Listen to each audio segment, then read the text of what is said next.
మనుష్య కుమారుడు ఆకాశ మేఘారూఢుడై వచ్చుటయు మీరు చూతురు. మత్తయి రాసిన సువార్త 26వ అధ్యాయము 64వ వచనము. క్రిస్మస్ సీజన్లోనికి ఎంటర్ అయ్యాము కాబట్టి క్రైస్తవులందరూ, చర్చికి వెళ్ళే వారందరూ ఈ క్రిస్మస్ యొక్క కార్యక్రమాలలో ఫుల్ బిజీ అయిపోయారు. మంచిదే.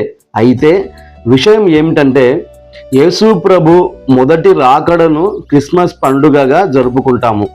ఈ క్రిస్మస్ పండుగ జరుపుకోవడానికి క్రైస్తవులు, క్రైస్తవ కుటుంబాలు, క్రైస్తవ సంఘాలు ఎంతో ఆసక్తిగా ఎదురు చూస్తూ సిద్ధపడుతున్నాయి.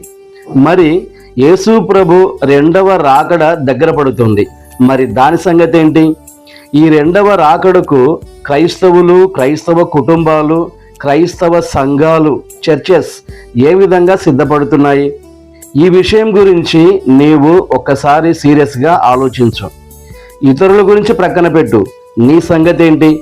యేసు ప్రభు మొదటి రాకడకు సిద్ధపడుతున్న, ఎదురు చూస్తున్న నీవు, నీ కుటుంబ సభ్యులు దేవుని రెండవ రాకడ కొరకు ఎంత ఆసక్తిగా సిద్ధపడుతున్నారు?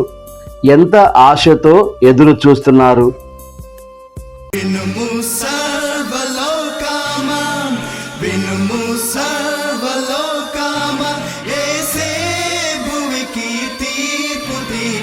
త్వరగా వచ్చును.